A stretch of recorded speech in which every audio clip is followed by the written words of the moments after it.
Ok, saludos. Por acá le habla Lenín de la Voz. En este momento les traigo lo que es el funcionamiento y buenas prácticas en los sistemas BRF.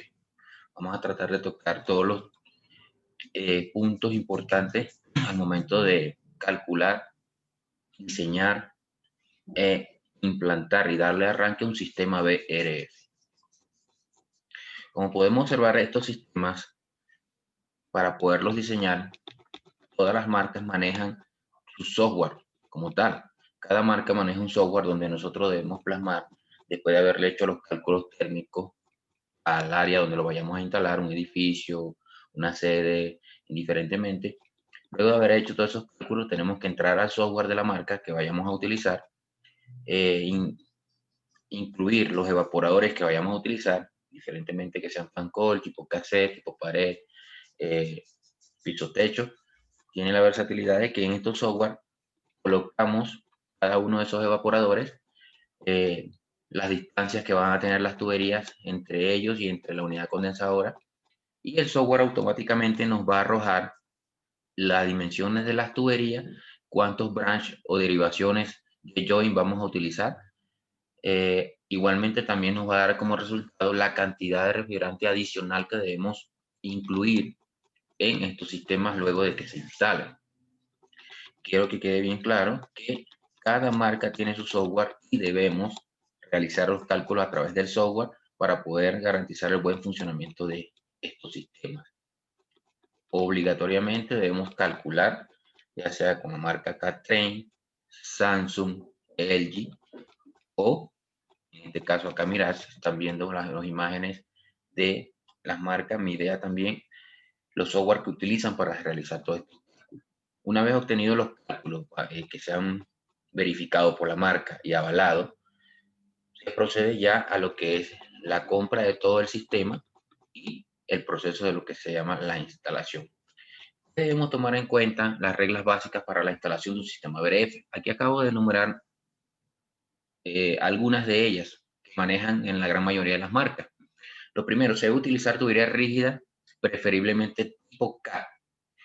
¿Por qué tipo K? Estamos manejando altas presiones con refrigerante 410 y sí sabemos que hasta cierta dimensión de tubería podemos utilizar tubería tipo L. Pero para no tener ese problema engorroso de que hasta acá uso tipo L y de aquí en adelante uso tipo K, preferiblemente se sugiere que en el proyecto se utilice en general tubería tipo K. La tubería de un cuarto sabemos que no viene rígida y tampoco viene tipo K, y las marcas autorizan que se pueda utilizar la tubería flexible en la tubería de un cuarto.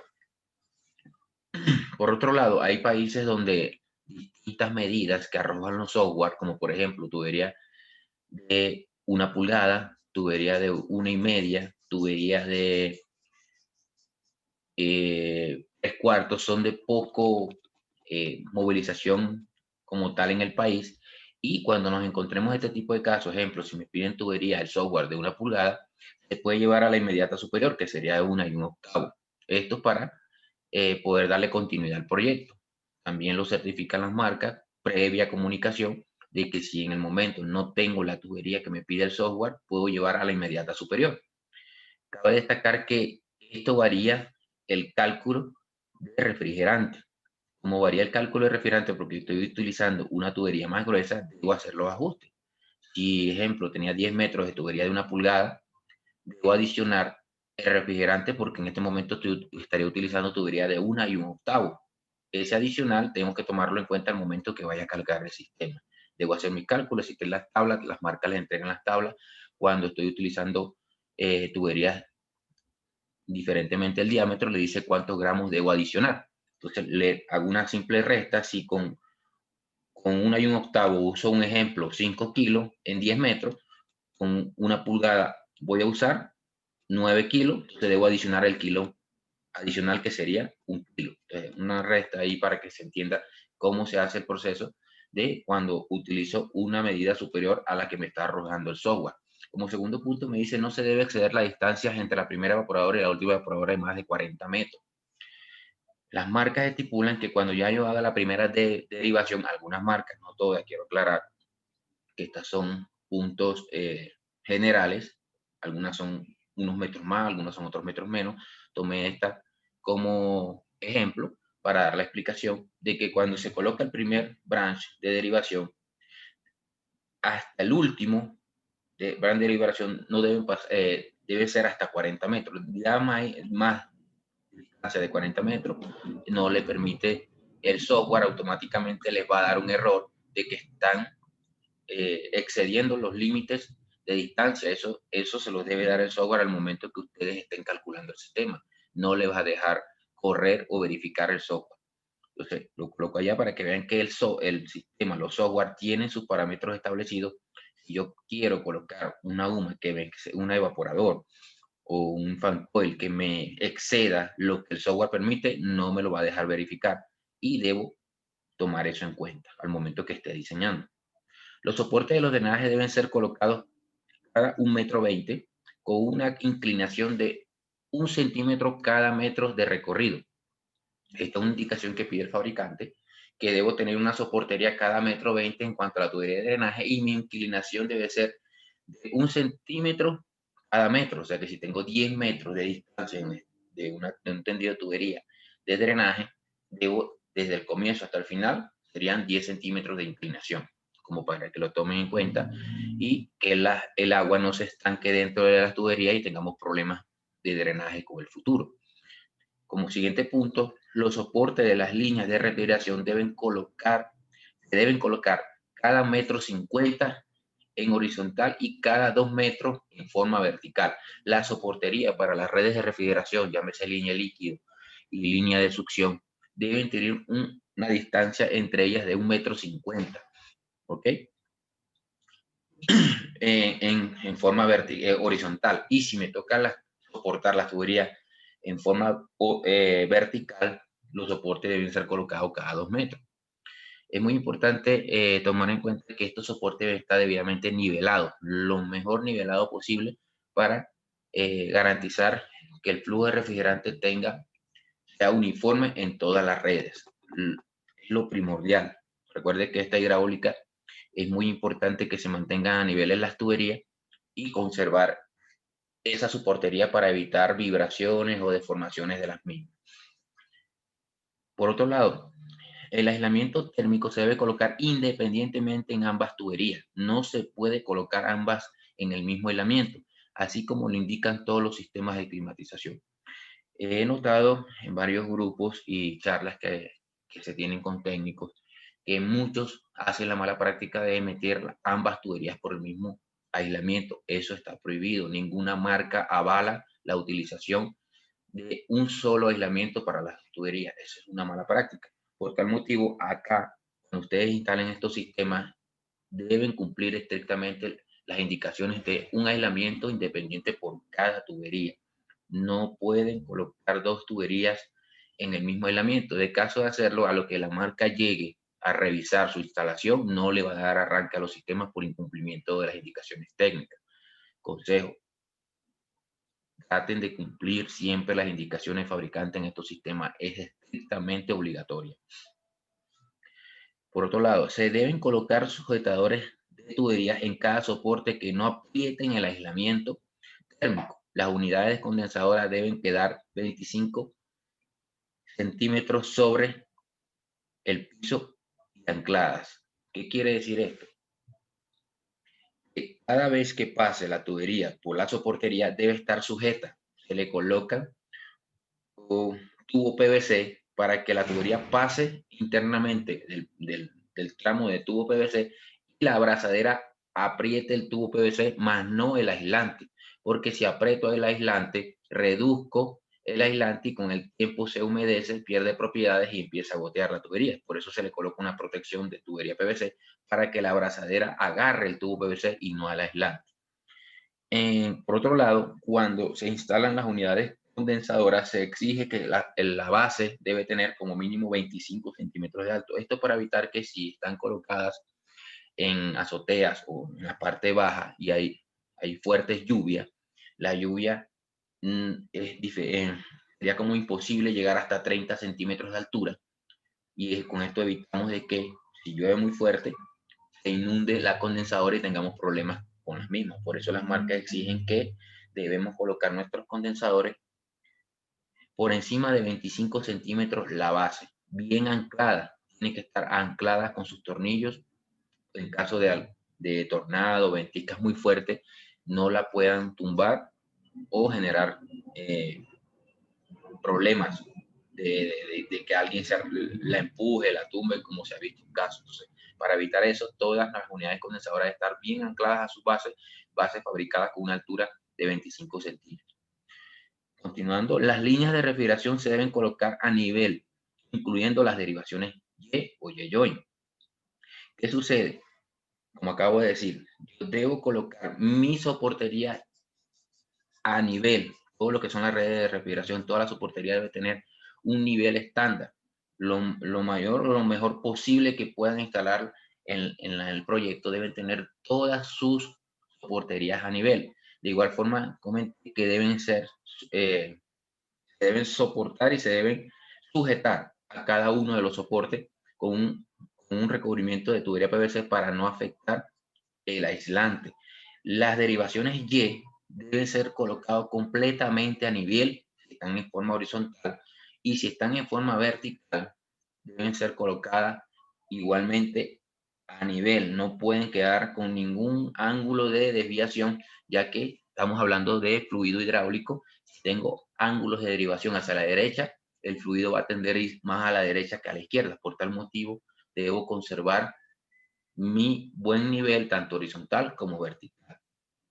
Muy importante es, no debo dejar las derivaciones Y-joint o Y-branch que no, sin nivel. No me, es causal de no darle arranque a un sistema por no cumplir esta regla. Las alturas de los drenajes no deben exceder los 70 centímetros. Si me toca salir de mi cassette a una altura, no debo sobrepasar esa altura de 70 centímetros porque la bomba de agua tiene una altura máxima para descargar el agua de 70 centímetros. Tomen eso en cuenta porque si no tendrían a posteriores problemas en el desahogo de drenaje. Continuando, el cableado de comunicación debe mantener una separación mínima de 5 centímetros de la acometida de cada evaporador y de la acometida principal, con la finalidad de evitar interferencias y ruidos eléctricos. Todos estos equipos tienen un cableado de comunicación, el cual se debe utilizar. A la mayoría de las marcas solicitan cable apantallado para evitar ruidos y interferencias de comunicación entre las unidades.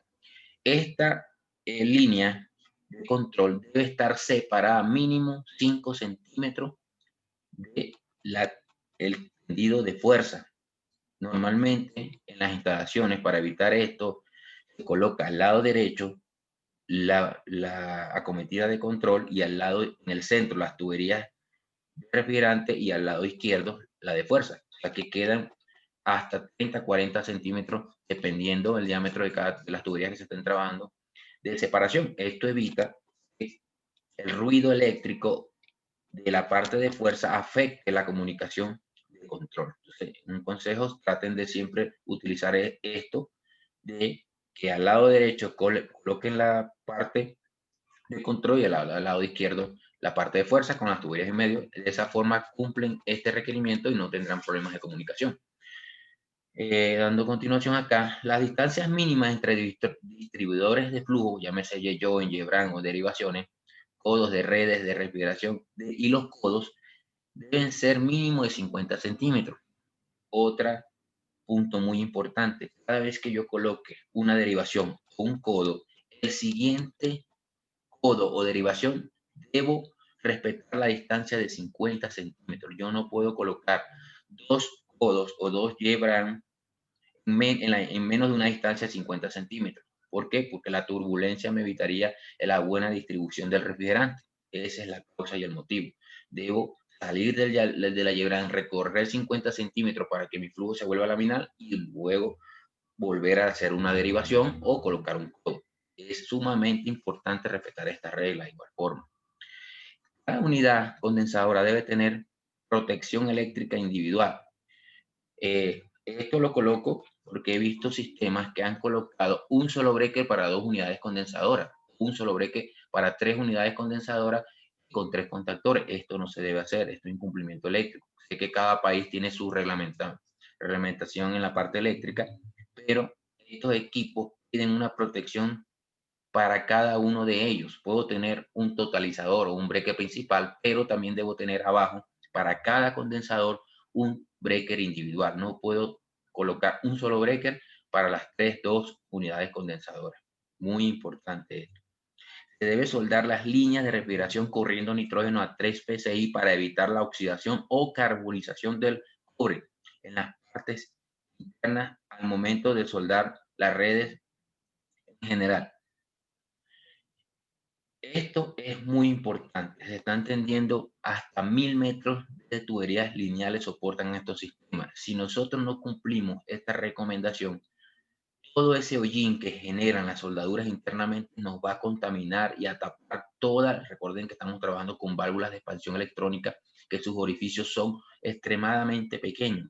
Cualquier carboncillo, impureza dentro del sistema me va a generar problemas a futuro en todo el sistema. Entonces, para evitar esto, absolutamente todas las soldaduras que se realicen en estos sistemas debe ser corriendo con una presión positiva o una presión de nitrógeno dentro de las tuberías mientras se están ejecutando las soldaduras por la parte de afuera.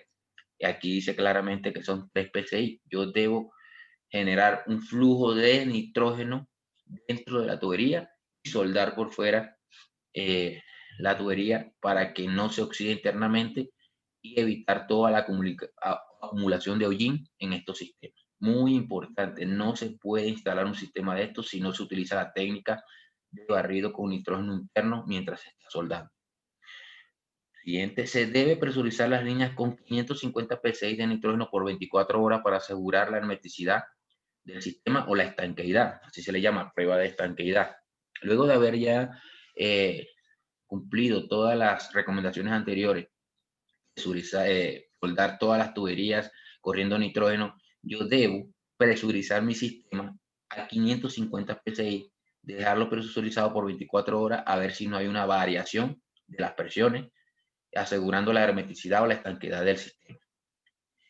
Estos sistemas son tan extensos que es demasiado engorroso encontrar una fuga posterior al arranque. Entonces, para evitarnos esto, se hace esta prueba de estanqueidad donde garantice que el sistema está completamente hermético. No tengo ningún tipo de fuga y no voy a tener problemas a futuro. Si esta prueba se realiza y esos 550 PSI varían, hay que tomar en cuenta la temperatura ambiente al momento de presurizar porque puede variar. Estamos hablando de un gas que también varía, no varía mucho, pero sí tiende a variar unas 2 a 3 a 4 PSI dependiendo de la temperatura ambiente. Que refrigerante, el nitrógeno es un gas que no varía mucho su presión en cuanto a la temperatura ambiente, pero se debe tomar en cuenta que siempre hay una pequeña variación aceptable. Luego de hacer esa presurización por 24 horas y que yo garantice que mi sistema está hermético, que no tengo fuga, debo realizar un vacío hasta 500 micrones, medidos con un vacuómetro certificado y sostener por lo mínimo ese vacío un tiempo de 30 minutos a 1 hora. El vacío debe sostenerlo el sistema entre 30 minutos a 1 hora, así garantiza que no tengo humedad en el sistema. Al no tener humedad en el sistema, no me deben variar los micrones de refrigeración. Entonces es muy importante tomar esto en cuenta. Si mis micrones varían es porque tengo humedad en el sistema, debo hacer barrido con nitrógeno hasta 3 veces y realizar el vacío con el triple vacío para evitar humedad dentro del sistema en caso de que me esté variando los micrones, lo que hago la prueba de 30 o 60 minutos. Muy importante sostener los micrones vacíos, ya que me garantiza que el equipo está completamente libre de humedad y puedo cargarlo sin ningún problema. Se debe realizar la carga de refrigerante según las indicaciones de software por masa, utilizando una balanza para refrigeración. Todos estos sistemas, una vez calculado, el software le dice cuánto refrigerante trae su condensadora y cuántos refrigerantes deben agregar. También debemos tomar en cuenta que si hubo variación de diámetro de tubería, debo adicionar el cálculo que hice comenzando el conversatorio para que la carga sea por masa, ¿ok? Debo garantizar lo que me está pidiendo el fabricante en su software y adicionar lo que pueda variar si utilicé tuberías de mayor diámetro. En la parte líquida se toman en cuenta las tuberías de la línea de líquido en los cálculos de para adicionar refrigerante. Y por último, las soldaduras se deben hacer con un equipo de óxido acetileno, el material de apoyo de soldadura de plata al 15%. Estos sistemas, como manejan gran cantidad y volumen de refrigerante y presiones de 410, es importante al momento de estar soldando utilizar un buen sistema o un buen equipo de oxicorte o oxiacetileno para soldar. ¿Por qué? Porque soldar con más gas genera alto sobrecalentamiento en el material y debilita los materiales, lo que puede ocasionar a futuro ruptura en las partes de soldadura o carbonización exagerada del material. Entonces, las marcas exigen que al momento de instalar estos sistemas se utilice equipo de oxiacetileno y está prohibido utilizar más gas para que lo tomen en cuenta. Ok. Dando continuación acá, hablando un poco más de la tubería, los llamo la tubería de cobre y tipos utilizados en el sistema BRF. Tenemos que tomar en cuenta que las tuberías tipo L se toman las medidas las medidas externas. ¿Cómo explico esto? ¿Qué quiere decir? Que una tubería tipo L, 3/8, su medición es externa. Pero cuando hablo de tubería 3/8 en tipo K, estoy hablando de su medida interna. Quiere decir que la tubería 3/8 en tipo L es media en tipo K realmente. Eso hay que tomarlo en cuenta. Los técnicos tienden a confundirse porque el software habla de tuberías de media y cuando van a piden la tipo K viene marcada como 3/8 como ejemplo y tienden a confundirse. Igual la que dice 1 pulgada es 1 y 1/8 y así sucesivamente. La que dice 7/8 es 3/4, la que dice 3/4 es 5/8. Es muy importante que tomen esto en cuenta porque en la instalación se confunden y utilizan las tuberías que no son al momento de hacer los tendidos. La tubería tipo K viene marcada con los diámetros internos y la tubería tipo L viene marcada con los diámetros externos. Ojo con eso, un consejo que le doy, estén pendientes de esas medidas. Elementos especiales necesarios para una buena instalación. Como aquí ven la primera imagen, estamos hablando de cómo que debemos soldar con nitrógeno corriendo internamente al momento que estemos soldando. Obligatorio a una presión de 3 psi o 0,02 megapascal. Debo contar con un vacuómetro certificado que me garantice que la medición que yo estoy haciendo no en el sistema sea ideal y que el sistema no tenga ningún tipo de humedad. Debo llegar a 500 micrones de vacío para garantizar esto. Aquí está un ejemplo de cómo se colocan la presión de nitrógeno al momento que yo esté soldando las tuberías para garantizar de que no genere hollín internamente. Una buena bomba de vacío. Recordemos que los fabricantes manejan que por cada 7 toneladas de refrigeración es un CFM. Si yo tengo un sistema de 30 toneladas, necesito una bomba por lo menos 5 CFM para dar cumplimiento a lo que me estipulan los fabricantes. Debo realizar el vacío hasta llegar a 500 micrones. Acá está una imagen de cómo hacerlo por alta y por baja. Los sistemas BRF tienen una función que al momento de ir a hacer vacío, tú debes decirle al sistema, en este momento voy a empezar a hacer vacío para que las válvulas de los sistemas de los evaporadores abran por completo y pueda unificar todo el sistema al momento de realizar vacío. Entonces es muy importante que en el momento que iniciemos el vacío, activarle esta función al sistema para que sepa que el sistema entra en vacío en ese momento. Podemos utilizar manómetros de calidad para cargar el sistema. Cabe destacar que el sistema, los software de estos equipos, tú te conectas y ellos te van a decir el sobrecalentamiento, el subenfriamiento, las presiones de trabajo, pero siempre debemos tener una comparación buena. Si yo quiero ver si el persostato, el traductor de presión de mi BRF está acorde con la realidad, coloco un buen manómetro, miro qué presión me está diciendo el manómetro y observo la presión que me está dando el sistema.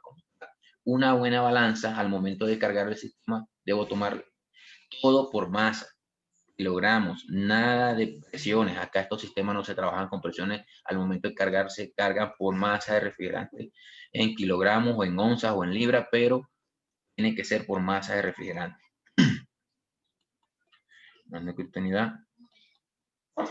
Elementos especiales que utilizan los sistemas VRF para su funcionamiento.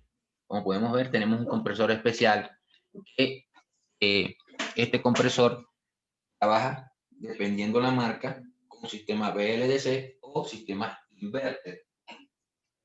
Es muy importante tener en cuenta con qué tipo de compresor estamos trabajando. Sabemos que las marcas utilizan diferentes tecnologías, pero actualmente en este caso acá un compresor BLDC que trabaja con corriente directa controlada por los IGBT. Aquí tenemos la función de que estos compresores scroll a medida que aumenta las revoluciones, aumenta su compresión, a medida que baja la carga térmica, ellos bajan sus revoluciones. Y este es el principio de los sistemas inverter.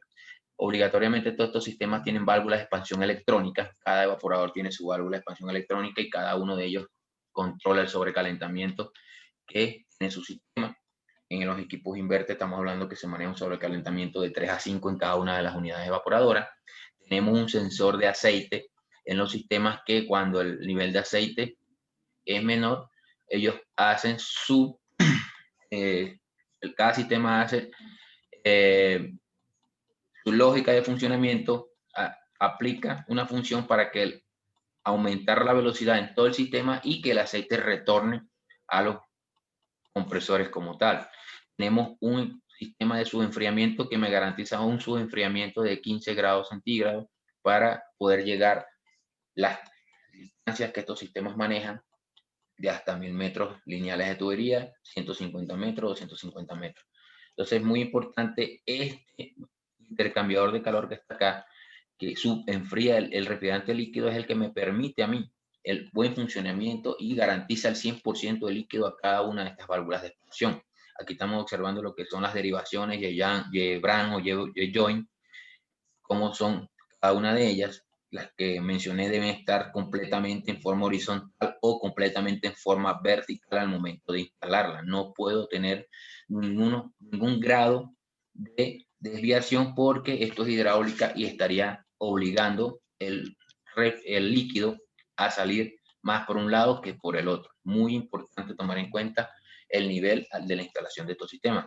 Tenemos los sensores que son el corazón de estos sistemas. Todos los sensores son los que le dicen cuáles son las condiciones que están en el momento de temperatura en las diferentes partes de estos sistemas. Si un sensor de esto me da una lectura errónea, mi sistema empieza a dar lógica de funcionamiento erróneo. Entonces es muy importante cada vez que lleguemos a uno de estos sistemas garantizar que los sensores estén completamente en buen funcionamiento. Tenemos los transductores de presión, que son los que me indican al sistema qué presión tengo.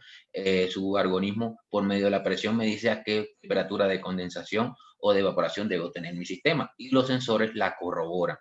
Acá tenemos lo que son las unidades condensadoras de una de las marcas, para que tengamos una visión como tal. Miren el espacio que abarcan estos 8, 10 sistemas, es prácticamente comparado con un sistema chiller, son verdaderamente muy ahorradores de espacio en cuanto a las toneladas.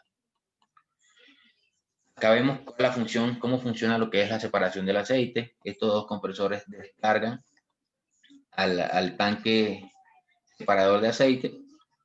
Una vez que el sensor determina el nivel de aceite de los compresores, él constantemente está reinyectando aceite nuevamente a cada uno de los compresores para mantener sus niveles. Es muy importante este sistema ya que estamos manejando distancias muy grandes y si no se respetan los niveles y las distancias estipuladas por los software, podemos tener problemas de retornos de aceite y a largo plazo falla en nuestros compresores. Muy importante colocar estos sistemas como se les acaba de indicar a nivel y las distancias que el software me indica.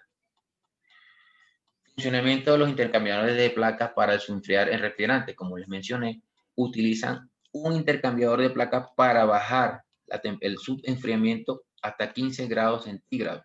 Esto garantiza que a mis válvulas de expansión, todas las válvulas de expansión, está llegando 100% líquido.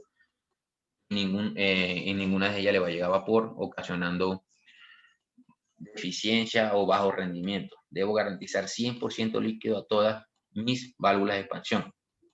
Acá dice que el control de la válvula de expansión electrónica está basado en una lógica máxima de apertura de 490 pulsos y una mínima de 10 pulsos. En este caso, esto es una marca. Hay marcas que manejan condiciones diferentes. Muy importante conocer el manual de funcionamiento de la marca que estén instalando. Cada uno tiene sus propios parámetros que ustedes deben leer, conocer y familiarizarse. No hay una estandarización en todas estas marcas.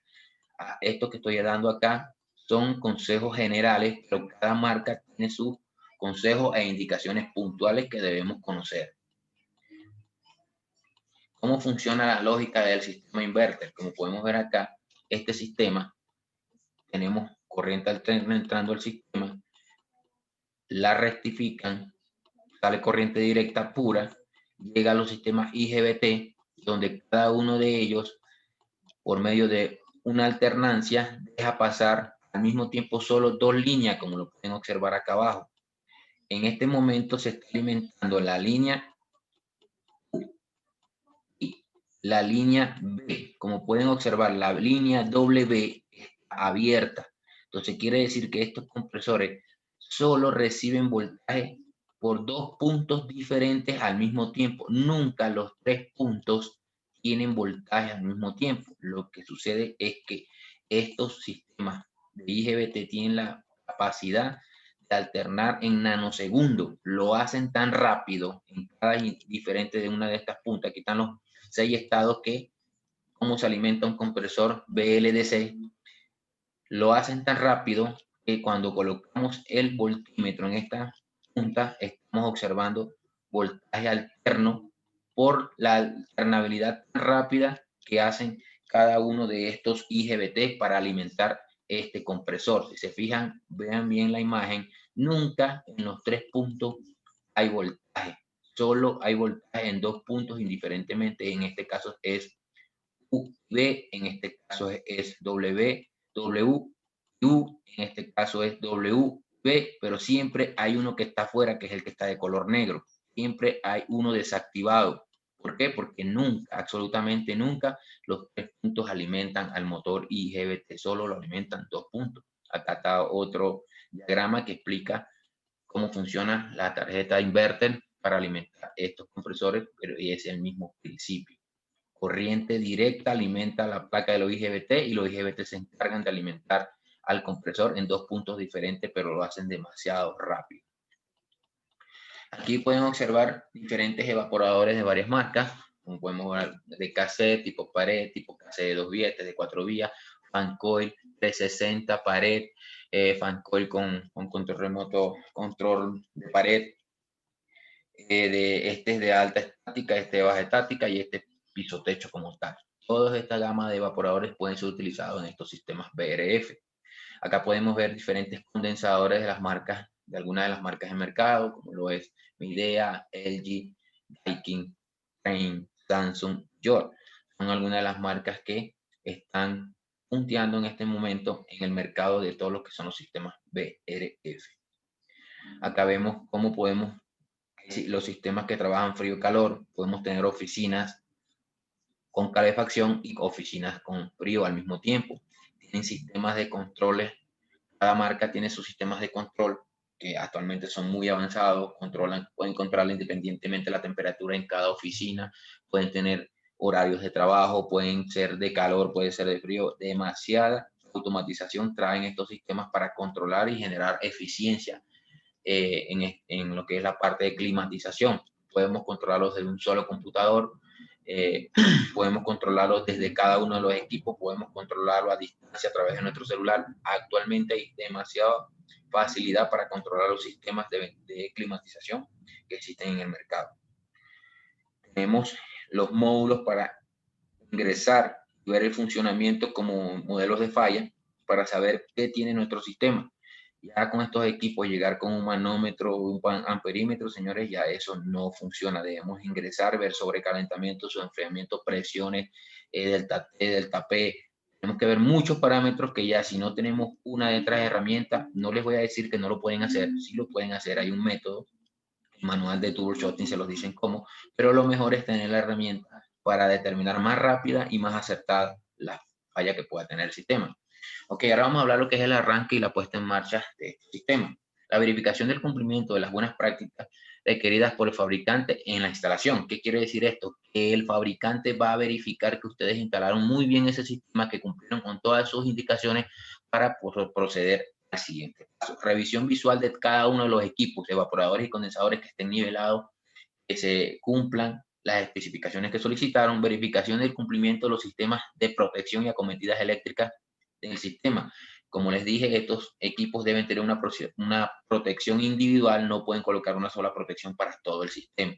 Energización del sistema, se debe energizar el sistema. Puesta en marcha, cuando le vamos a dar arranque, se debe dar arranque a un 30% de los equipos de evaporadores por 20 minutos. Luego de esos 20 minutos, yo debo dar arranque al otro 30% para tener un 60%. Y luego a los 20 minutos, darle el 100% del arranque del sistema. Todo esto queda grabado en el software de arranque del sistema para historial de cómo quedó funcionando el sistema con carga completa y con carga parcial. En ese momento debo realizar la carga adicional por masa. Indicó el software de diseño en caso de usar las tuberías dimensionadas, realizar manualmente el cálculo de ajuste con las tablas proporcionadas por el fabricante, lo que les comenté. Si utilizamos tuberías de mayor diámetro, debemos hacer el ajuste de carga en ese momento. Recuerden, toda la carga debe hacerse por masa, tomando en cuenta la masa en kilogramos, en gramos o en libras, como la quieren manejar, pero deben tomar en cuenta ese punto. No se puede hacer solo remeter refrigerante y no saber cuánto estamos metiendo. La puesta en marcha del 60% de los equipos evaporadores por 20 minutos, ok.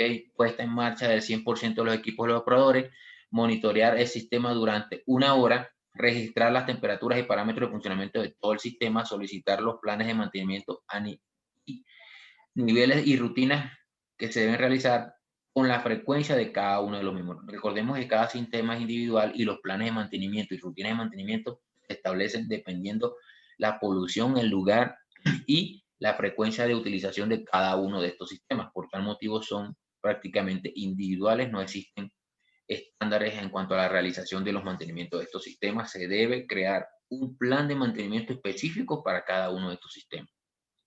Como podemos ver acá, esta es una de las interfaces que se utiliza en la marca LG para el momento de que el técnico llega al sistema, se conecta bajo una aplicación del teléfono y obtiene toda la data, cuántos equipos están funcionando, cuál es el sobrecalentamiento, el sufrimiento de cada uno de ellos, el sobrecalentamiento, el sufrimiento total en la unidad condensadora, qué evaporador tiene problemas, que no, si hay un código de falla lo pueden visualizar a través de esta interfaz en su celular e inmediatamente buscar el libro troubleshooting de fallas para determinar qué se debe hacer si hay una falla presente.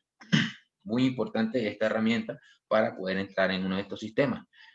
Pueden hacerlo de forma manual, pero es más engorroso, más tardío y el tiempo, como ustedes saben, en la parte de reparación es muy importante. Les aconsejo la herramienta para poder dar solución lo más rápido posible.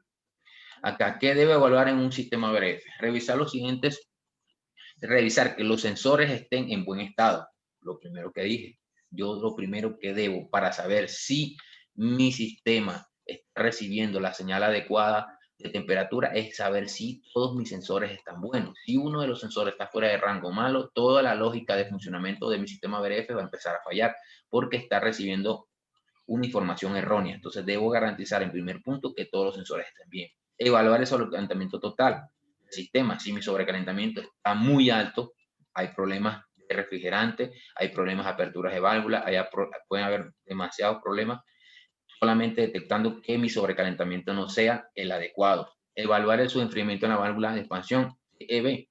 Debo garantizar que mi subenfriamiento esté por encima o cerca de 15 grados centígrados para garantizar que a todas las válvulas de expansión le está llegando líquido. Si esto no está garantizado, voy a tener problemas de rendimiento en todo mi sistema. Evaluar los pasos de apertura de las válvulas de cada evaporador. La apertura de las válvulas de mi evaporador no está dentro del rango establecido por el fabricante, o tengo problemas de falta de refrigerante o problemas en alguna de las válvulas de expansión. Sobrecalentamiento en cada evaporador. Esto debo evaluarlo individualmente. Cada evaporador en el software me permite observar cuál es el sobrecalentamiento de cada uno de ellos, si la carga térmica está muy alta, si está muy baja, si la válvula está abierta, está cerrada, y eso me lo indica a través del sobrecalentamiento. Evaluar la temperatura de descarga de cada compresor. Muy importante, el sistema controla si la temperatura de descarga es alta, inmediatamente baja las revoluciones para que esto no suceda y automáticamente pierde eficiencia el sistema. Tenemos que evaluar si el sistema está dando la alarma o la alerta de alta temperatura, qué está sucediendo, si tengo gases no condensables en el sistema, si el sensor se salió de rango y me está diciendo mentira. Si esta alarma está saliendo, debo corroborar qué está pasando. Evaluar las temperaturas de condensación. Evaluar las temperaturas ambiente, muy importante. Porcentaje de operación de cada compresor, lo puedo observar en la aplicación. RPM de los motores condensadores, presiones de trabajo, amperaje de cada compresor, punto caliente en el sistema. Debo verificar que no tenga ningún punto caliente en el sistema, ni en la soldadura de las tarjetas, ni en los componentes, ni en la parte eléctrica de fuerza y control. Condiciones de pasta térmica en el disipador de calor del IPM. Debo garantizar en el mantenimiento que el IPM esté disipando muy bien el calor, que la pasta térmica esté en buenas condiciones para evitar el sobrecalentamiento del IPM y la quema de la tarjeta. Este punto es muy importante a la hora de hacer mantenimiento. Garantizar que estos IPM tengan la temperatura adecuada de trabajo. Historial de falla del sistema. El sistema les queda un historial de las fallas que han ocurrido últimamente.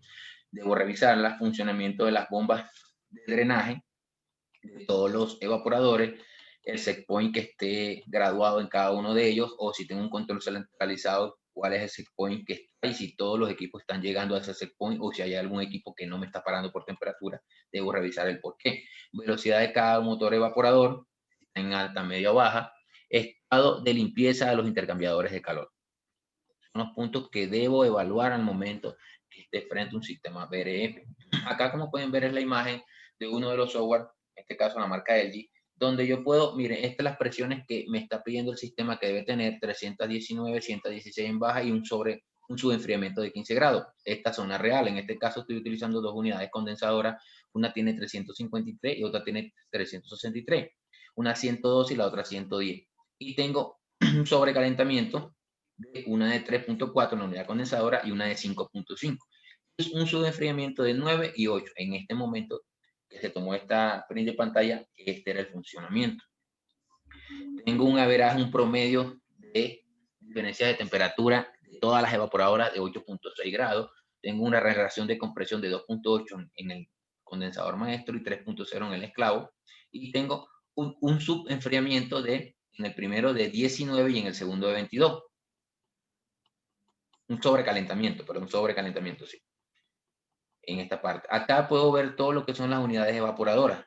Este es el número del 1 a la 8. Este sistema tiene exactamente 30 evaporadores. Aquí estamos viendo solo 8, donde me dice la apertura, el porcentaje de apertura de la válvula, el aire o la temperatura ambiente que está entrando al evaporador, la temperatura de evaporación a la salida de la válvula de expansión, la temperatura a la salida de la unidad evaporadora, la temperatura que sale el gas, y cuál es el sobrecalentamiento que tiene este evaporador, cada uno de ellos en este momento. Siempre tiene que estar entre 3 y 5, y como podemos observar, todos están bien. Esto quiere decir que mi carga de refrigerante actualmente está bien. El equipo está en plena carga de absorción de calor. Acá puedo ver diferentes indicaciones de lo que son válvulas y sensores actuando en el sistema. Esta M significa maestra, la S estaba, cuenta de 2 unidades condensadoras. Acá me dice que los compresores están al 77% de su funcionamiento. Los ventiladores están a 1000 RPM cada uno. Ventilador 1 y 2 de la maestra, ventilador 1 y 2 de la esclava como tal. Acá me dicen los sensores de temperatura ambiente. En este momento este equipo está sujeto a una temperatura ambiente de 33 grados, tiene una temperatura de succión de 6.5 y 8.1, como les está indicando acá. El de succión de la maestra y la esclava. la condensadora, el evaporador, la temperatura del compresor de descarga número 1, el compresor número 2. Como pueden ver, el maestro tiene 2 compresores, el esclavo solo tiene uno porque aparece un 300. Cuando les aparece un 300 quiere decir que no existe el compresor, esta unidad condensadora solo tiene un compresor. La maestra sí tiene 2, uno está encendido y me tiene una temperatura de 51 grados y el otro tiene una temperatura de 64. En este momento no está funcionando, está apagado, tiene una temperatura de 39 grados. Temperaturas, todo esto que están acá son sensores, temperaturas de sobrecalentamiento de entrada, temperatura de sobrecalentamiento de salida, temperaturas de líquido, 22, temperatura del IPM. Aquí está temperatura del IPM del sistema, de la inverter 2, 56, 51. Acá esto es que no la tiene, esta es la que está marcando. La del fan 1, fan 2, la humedad relativa que estos sistemas Multivis 5 traen para medir la humedad relativa y los niveles de ruido que están ocasionando en este momento. Como se fijan, estos software le permite observar rápidamente el funcionamiento de cada uno de los componentes y del sistema. Inmediatamente lo observan y es más rápido detectar o evaluar uno de estos sistemas. Es muy importante tener la interfaz a lo que lleguemos a estos sistemas. Acá podemos ver la misma interfaz le permite observar el porcentaje del compresor, las presiones de baja, las presiones de alta, las temperaturas a la salida de los condensadores, la temperatura a la salida del subcooling, el intercambiador de calor, la entrada, los porcentajes de apertura de válvula de cada evaporador, la expansión, la temperatura de expansión a la entrada del evaporador y la temperatura de salida de cada evaporador. Como se fijan acá, y aquí están las revoluciones de los motores condensadores, como lo vimos ahorita, 1000 RPM. Entonces, incluso hasta gráficos, observar el funcionamiento de todo el sistema. Esta es la marca Samsung, donde también prácticamente les está dando lo mismo. Está diciendo que tenemos 2 unidades condensadoras, donde acá pueden observar las temperaturas de una de ellas y la otra. En este momento acá no se está reflejando el print de pantalla, los parámetros de una de las unidades, pero acá sí lo podemos observar. Todas tienen el mismo principio.